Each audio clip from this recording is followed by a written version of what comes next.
Hey folks, it's Steve with Prima Coffee here. Today we're going to take a look at the NitroPress.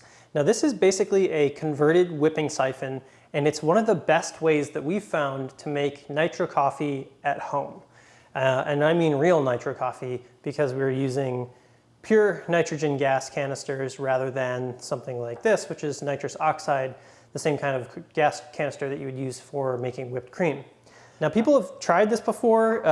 They have tried using nitrous oxide to charge cold brew, and it makes bubbles and it makes some foam, but it doesn't really give you that same texture that you would see in a draft nitro coffee. And there's a few different reasons for that. One of them is that nitrous oxide bubbles are actually larger than nitrogen bubbles, so you create a thicker, fluffier head rather than a smooth and creamy one.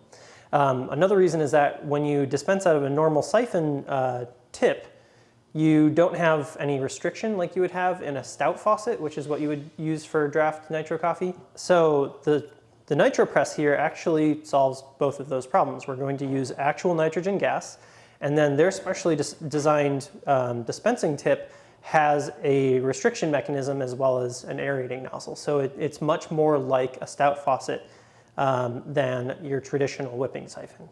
So just to kind of open this up, like I said, it's basically just a whipping siphon. You have your 500 milliliter canister here, steel canister. You have your dispensing head here, a trigger. You've got the actual gas canister holder to screw on. And then you have your dispensing nozzle.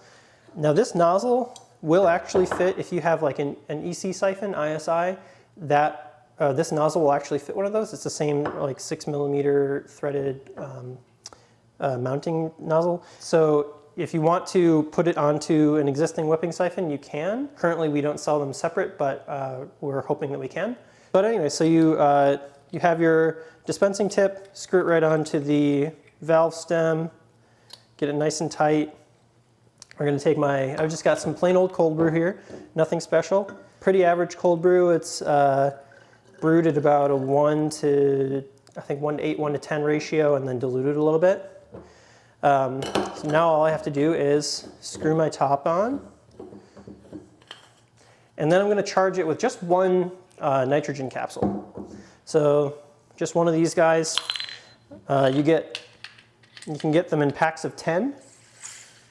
You're just going to charge it up, and then we're just going to shake it. So you can shake it for a couple minutes. You could even shake it and then leave it in the fridge for a couple minutes. And really the results kind of depend a little bit on how much you shake and how much you let it sit. You need the nitrogen to dissolve into the liquid in order to actually create good kind of bubbles when it's dispensed.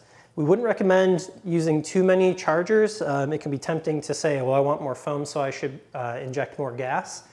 It can be a little bit dangerous. You can overpressurize the siphon, so you really only want to stick to one. Maybe two if you vent off a little bit of air first, but we would really only recommend one.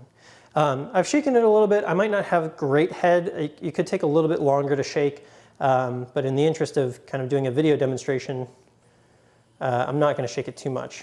So you see here, my cold brew is much lighter in color, and that's because right now it is full of little tiny bubbles.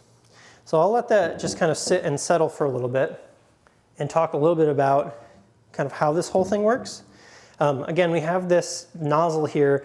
There's sort of a restricting tube in this part of it, and then an aerating nozzle up front. So as the liquid is dispensed, it has all this nitrogen dissolved into it.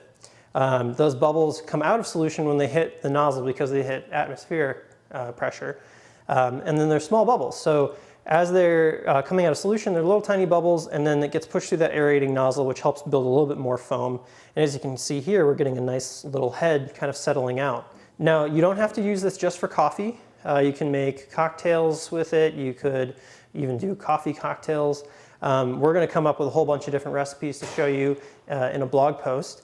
So there's really a lot that you could do with this. It only makes about one drink at a time. Again, it's 500 milliliters. You could do 1 or 2 small drinks like this, but 500 milliliters isn't a whole lot. Currently, that's the only size available. But again, it's pretty nice, and you do get that real nice draft nitro coffee texture out of a whipping siphon. So it's a really cool innovation. Super excited to have it on, and it seems to be a really versatile device, so we can't wait to come up with more recipes for it. So that is the NitroPress. Thanks for watching.